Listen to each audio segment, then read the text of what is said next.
ओम शांति। आज है 31 तारीख, 31 अक्टूबर 2022। देखते हैं आज हमारे प्यारे बाबा ने हमारे लिए क्या संदेश भेजा है। आज बाबा ने कहा कि बच्चे निश्चय बुद्धि विजयंती, अर्थात एक बल एक भरोसा वाली आत्मा की विजय निश्चय ही है। उन बच्चों की विजय कोई टाल नहीं सकता। बाबा यहाँ कहना चाहते हैं, हम सभी देवी देवताओं का गायन है, शास्त्र भरे पड़े हैं कि असंभव को संभव करने वाली आत्मा है। तो बाबा ने बोला निश्चय बुद्धि विजयंती। निश्चय बुद्धि विजयंती का अर्थ है, अगर निश्चय है कि मैं आत्मा शक्तिशाली हूँ, परमात्मा पर निश्चय है, इस ड्रामा के हर सीन पर निश्चय है, ये ईश्वरीय परिवार, ये डिवाइन फैमिली पर निश्चय है, तो हमारी जीत जो है कोई टाल नहीं सकता। ये विजयी हमें होना ही है। बाबा ने कहा, एक बहुत सुंदर लाइन है, उसको अंडरलाइन कर लेंगे, एक बल एक भरोसा। भगवान पर पूरा भरोसा, वही हमारा बल और वही हमारा भरोसा भी। तो ऐसी आत्मा जो है कभी भी उसकी विजय को कोई भी टाल नहीं सकता, ना माया ना कोई भी उसको हरा नहीं सकता। आगे देखते हैं, बच्चे निश्चय बुद्धि वाले बच्चे के अंदर संपूर्ण समर्पणता भाव होगा, संपूर्ण समर्पण भाव होगा, अर्थात तन मन धन जन एवं संबंध संपर्क सब कुछ परमात्मा पिता को समर्पण कर हल्के रहेंगे। इसका अर्थ क्या हुआ? बहुत समझने वाली बात है। जो निश्चय बुद्धि है, उन्होंने अपने मन बुद्धि से बाबा को सब कुछ समर्पण कर दिया। क्या क्या समर्पण कर दिया? तन बाबा आपका, मन आपका, ये धन भी आपका, जन यानी कि सारे हमारे संबंध, शरीर के सारे संबंध संपर्क सब कुछ परमात्मा को दे दिया। देने का अर्थ क्या होता है? सच में परमात्मा को ये सब चीजें चाहिए? कुछ भी नहीं। वो तो हमें सब कुछ देने वाले, हम उनको क्या दे सकते हैं? और वो इन सब का क्या करेंगे? वो तो एक पॉइंट ऑफ लाइट है। इसका अर्थ है बाबा हमें ट्रस्टी बनाते हैं कि बच्चे, अब आपने मुझे दे दिया, अब आप इनको इस्तेमाल में लाइए, अपने तन को अच्छे कर्म करके इस्तेमाल में लाइए, मन को सुमन बनाइए, मन से मनसा सेवा करिए, धन से भी परमात्मा की सेवा करिए, इस कार्य में लगाइए जो ये जन की सेवा का कार्य चल रहा है। और जन और संबंध यानी कि संबंध भी सब बाबा के हैं, यानी कि आपके लौकिक बच्चे भी परमात्मा के हैं, लौकिक परिवार भी परमात्मा का है। ऐसे इतना सुंदर समर्पण, मन बुद्धि से समर्पण कि बाबा सब कुछ आपका है। ये समर्पणता ही हमें हमारी स्थिति को बहुत आगे लेके चले जाएगी। आगे देखते हैं बाबा क्या कहते हैं। देखो बच्चे, जब तक आप संपन्न नहीं बनते तब तक आपके बचे हुए थोड़े बहुत हिसाब किताब आते रहेंगे, चाहे तो अपने ही स्वभाव संस्कार के कारण, चाहे अन्य किसी भी तरह से। परंतु जब आप अचल अडोल यानी कि असोचता बन जाएंगे, अर्थात सब बाबा हवाले कर देंगे, तब जल्दी ही आपके सारे हिसाब किताब फिनिश हो जाएंगे। अर्थात आप सभी जो है न्यारे और प्यारे बन जाएंगे। तो बच्चे इस परिवर्तन को समझिए और परिवर्तन हो जाइए। बस आपको निश्चय बुद्धि बन निश्चय अवस्था में स्थित रहना है। हर कदम में स्वयं का कल्याण समझें और आगे से आगे बढ़ते जाना है। वंडरफुल बात बाबा ने हमें बताई। कहते बच्चे, जब तक आपकी संपूर्ण अवस्था मतलब बिल्कुल 100% स्टेबल जब तक नहीं होगी, क्यों नहीं हो पा रही है? तब तक कोई ना कोई हिसाब किताब आके चले जाएंगे। यानी कि परमात्मा से शक्तियां जब तक हम भर की बिल्कुल स्टेबिलिटी पे नहीं पहुंचते, तब तक कोई ना कोई हिसाब। अब हिसाब देख लेते हैं। बाबा ने हमें बताया 3 तरीके के हिसाब हैं हमारे। हमारा सभी आत्माओं के साथ, जिनके साथ हम रह रहे हैं, इस प्रकृति यानी कि शरीर के साथ और हमारे मन के साथ। आज मन के हिसाब किताब भी तो कितने ज्यादा हैं कि मन हार जाता है, मन सोने भी नहीं देता। हम आज बेचैन हैं, इतनी आत्माएं कहती पता नहीं क्यों मेरा मन नहीं लगता है इस काम में, पता ही नहीं मेरा मन मुझे इतना परेशान करता है। यानी कि मन के साथ हिसाब चल रहे हैं। परंतु जब हम शक्तिशाली हो जाएंगे, जब हम बाबा से कनेक्ट होंगे, तो हमारे अंदर आत्मिक शक्तियां भरेगी। जब हम ऊपर की ओर, मतलब कि शक्तिशाली स्थिति से इन सारी ही प्रॉब्लम्स को देखेंगे, तो हमें वो प्रॉब्लम ज्यादा बड़ी नजर नहीं आएगी। बाबा कहते जब तक आप असोचता नहीं बन जाते, मतलब अंदर कुछ नहीं चलता, तब तक ये प्रॉब्लम्स आती चले जाएंगी। और आपका स्वभाव संस्कार भी है। कई आत्माओं का संस्कार है दुख लेने का, कई आत्माओं का संस्कार है पुरानी बातें सोचने का, वो अब हमें नहीं करना। बाबा ने बोला ये नहीं करना है, इसको छोड़ दीजिए, आप असोचता बन जाइए। जब आप ऊपर की स्थिति में पहुंच जाएंगे, तो सारे ही हिसाब किताब अपने आप ही जैसे फिनिश होते चले जाएंगे। जैसे उदाहरण लेते हैं, बाबा कहते हैं बच्चे, एक होता है रोड पे चलना, एक होता है दौड़ना, और एक होता है उड़ना। हम देखते हैं ना, मान लीजिए हम चल रहे हैं और या फिर कार से जा रहे हैं, या फिर हम बाई एयर जा रहे हैं। तो बाई एयर जब जाते हैं, तो सब चीजें छोटी छोटी नजर आती हैं, बिल्डिंग छोटी छोटी छोटी, मनुष्य आत्मा छोटे छोटे छोटे, सब कैसे नजर आते हैं ना, हम सबने एक्सपीरियंस किया है उसका। तो वैसे ही अगर हम अपनी स्थिति से उड़ते चले जाएं, मन को पावरफुल बनाने, कहते हैं ना मन जीते जगत जीते है, और मन में परमात्मा को हमने बिठाया हुआ है, परमात्मा से कनेक्शन जुड़ा हुआ है, तो हमारा ये परिवर्तन, बाबा कहते हैं, होना ही है। इस परिवर्तन को समझ के परिवर्तित हो जाइए।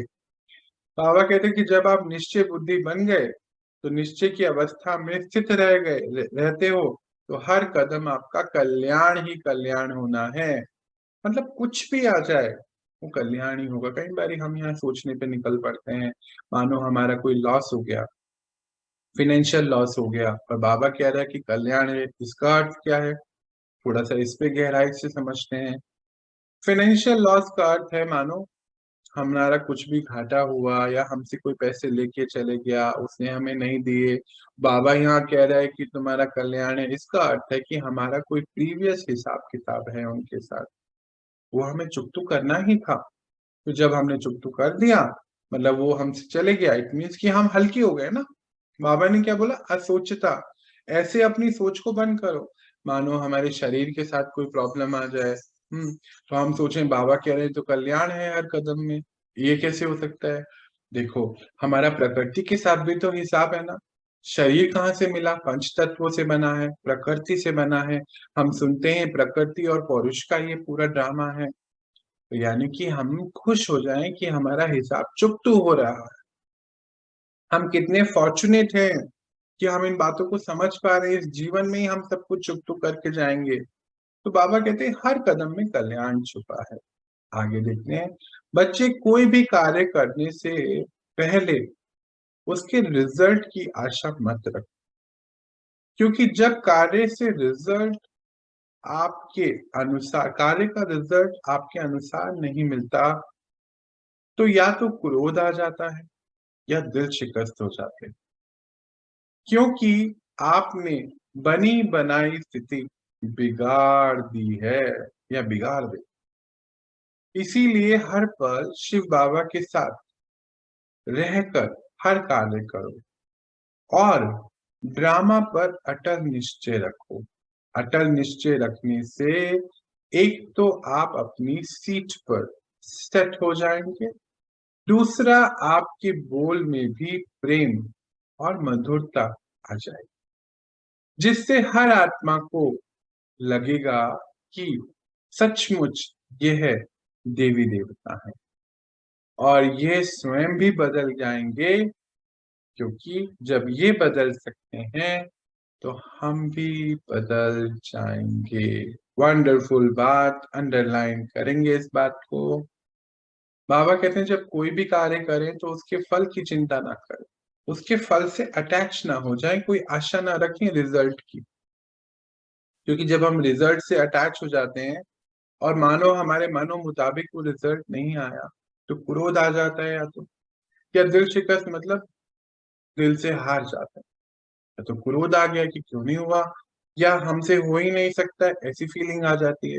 ये दोनों ही बातें गलत हैं। बाबा बाबा कहते हैं इससे आप बनी बनाई चीज को बिगाड़ देते हैं। जैसे कई बार क्या होता है, थोड़ा पेशेंस रखना पड़ता है किसी चीज का रिजल्ट आने में, और मानो वो नहीं आया, हमने जो सोचा था, दिक्कत में आ गए, तो वो पेशेंस का जो समय था हमने दिया ही नहीं, तो क्या पता उससे बेहतर रिजल्ट आ सकता था। ऐसा बहुत होता है। अभी एक मैं आपको छोटा सा अनुभव बताता हूँ।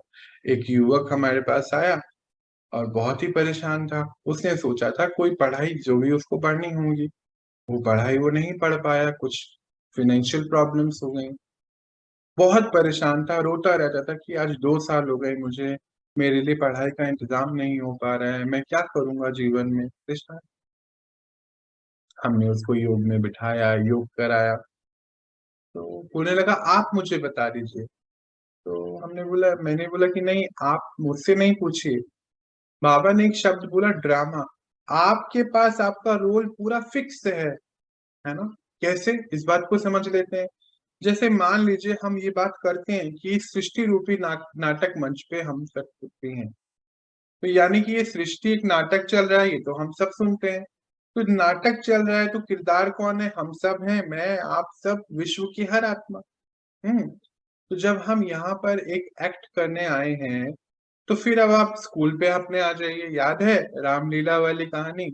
याद है, या स्टेज पे जब हम कोई शो करते थे, तो सारे एक्टर के पास अपनी बेसिक स्क्रिप्ट तो होती है ना? याद है ना आपको? स्टेज पे आने से पहले वो अपनी स्क्रिप्ट को पढ़ते हैं। तो जब हम इतने बड़े बेहद के स्टेज पर हैं, तो यानी कि हमारी भी रोल की स्क्रिप्ट हमारे पास जरूर होगी। और ये हमें कैसे पता चलेगा? तो आप याद करिए, जब हम कहीं पे जाते हैं, जैसे माना आप कोई पहाड़ी जगह पे गए, कोई मंदिर गए, तो कहीं कभी कभी ऐसा होता है हम सबके साथ कि 4-5 लोग बैठे हैं और हमें लगता है ये सीन तो पहले मैंने कहीं देखा है। मुझे लगता है आपको ये चीज महसूस हुई होगी, है ना? सोचते हैं कि हाँ, ऐसा ही था, ऐसे ही कपड़े पहने हुए थे, यहाँ तो हम पहले भी आए हैं। ये क्यों होता है? ये क्योंकि ड्रामा पहले से लिखा हुआ है और रिपीट होता है। हाँ जी, हम बार बार ही मिलते हैं। ये भी आपने जरूर सुना होगा, ये ड्रामा 5,000 साल का होता है और एक्यूरेट है और रिपीट होता है। जैसे हम आज आप मिल रहे हैं, हम पिछली बार कितनी बार मिल चुके हैं, और आगे भी अब हमने रिकॉर्ड कर दिया है, आगे भी मिलते चले जाएंगे। तो मैं आपको उस युवक की कहानी सुना रहा था। तो वो बच्चा बहुत ही परेशान, 20-22 साल का था तकरीबन, पढ़ाई छूट गई कोविड के दौरान। माता पिता, मतलब माता ने तो शरीर छोड़ दिया, पिताजी की जॉब चले गई, तो बहुत फाइनेंशियल प्रॉब्लम्स आ रहे, बहुत परेशान था। तो फिर उसको, वो आते थे रोज, क्योंकि मेडिटेशन कराते गए कराते गए, और एक दिन योग में बैठा था, बाबा से टचिंग हुई। उसको जो है, उसके पास एक हुनर था, उसको बहुत अच्छा बिजली का काम आया करता था। अभी बड़ा ध्यान से सुनिएगा स्टोरी को। तो फिर उसको वो वापस से वो सीन रिकॉल हुआ, जैसे बाबा की टचिंग हुई कि बच्चे आप ये काम शुरू करिए। तो उस बच्चे ने छोटा सा एक कारोबार शुरू कर दिया, क्योंकि वो तो हुनर से काम करना है ना, पैसा कमाना है, हुनर है उसमें, कहीं मटेरियल नहीं लग रहा है। शुरू कर दिया अपने घर में ही छोटा सा बिजली का एक कारोबार, कि मैं जो भी घर बनेंगे वहां पे वायरिंग करूंगा और रिपेयरिंग भी कुछ जो है वो करूंगा। आज देखिए, उस युवक ने एक छोटे से शुरुआत से आज उसके पास, आप जाएंगे तो घर के बाहर ही एक दुकान बना रही है। एक जैसे घर के बाहर का जो रूम होगा, वो आगे से तो थोड़ा सा मेकअप करके एक शॉप बना ली। और आज उसने इलेक्ट्रॉनिक सामान भी रख लिया है, फैन और वायर्स और जो ये जितने भी ट्यूब लाइट्स, सब कुछ रख लिया है। और धीरे धीरे उसका काम बहुत अच्छा चलना शुरू हो गया। तो आज वो अब कहता है कि भैया बहुत अच्छा हुआ कि मेरी पढ़ाई छूट गई। मैंने कहा क्यों आप ऐसा कह रहे हो? कहते भैया अच्छा ही हुआ, मैं पढ़ के भी क्या करना था मुझे, नौकरियों की कितनी दिक्कतें चल रही हैं, पर भैया मेरा ये काम बहुत अच्छा चलने लगा है अब। मुझे बड़े-बड़े कॉन्ट्रैक्ट भी अब मिल सकते हैं, मैं उसके लिए काम कर रहा हूँ। ये सब सुनने के बाद कैसे मज़ा आ गया। क्यों? क्योंकि बाबा ने क्या बोला? निश्चय रखो अपने ऊपर, निश्चय रखो कि मैं बैठा हूँ, निश्चय रखो ड्रामा है, बच्चे एक्यूरेट है, निश्चय रखो इस पर। वंडरफुल बात बाबा की मुझे ये जो बातें हैं हमेशा याद रहती है और ये एग्ज़ाम्पल जो आपने सुना, कितना सुंदर था। आज वो बच्चा कितने आगे बढ़ता जा रहा है। तो बाबा कहते हैं कि हमेशा निश्चय की सीट पर बैठो। इसका अर्थ क्या है? अगर हम अपने मन को थोड़ा-सा स्लो डाउन करें, कॉन्शियस थॉट्स हटाएँ, तो हमारा क्या नेक्स्ट रोल है वो हमारे सामने अपने आप आ जाएगा। तो ना तो क्रोध में आना है, ना ही दिल शिकस्त होना है, ज़रूर हमारा बहुत सुंदर समय है जो आना है, ये पक्का है, बस हमें निश्चय रखना है, बाबा कहते हैं। बाबा कहते हैं जब आप निश्चय की स्थिति में आ जाओगे तो आपके बोल बहुत प्रेम पूर्वक हो जाएँगे, मधुर हो जाएँगे। जिससे भी आप मिलोगे वो सचमुच आपके अंदर परिवर्तन महसूस करेंगे और कहेंगे जब उन्होंने करा तो हम भी कर सकते हैं और कहेंगे ये तो रियल चैतन्य रूप में देवी देवता है। एक तो है जड़ मूर्तियों वाले देवी देवता है ना, उनसे तो हम कभी मिल नहीं पाते हैं ना, पर एक्चुअली वो देवी देवता कौन है? बाबा ने बताया ना आप सभी हैं, आप सब देवी देवता हैं और देवी देवता बनने की पढ़ाई पढ़ रहे हैं। तो बाबा कहते हैं कि आप सब चैतन्य स्वरूप देवी देवता हैं बच्चे, जड़ नहीं है, जड़ मूर्तियाँ नहीं हैं। तो आप अपनी स्थिति में ऑटोमैटिकली आते चले जाएँगे। हुँ। लास्ट में बाबा ने बोला अच्छा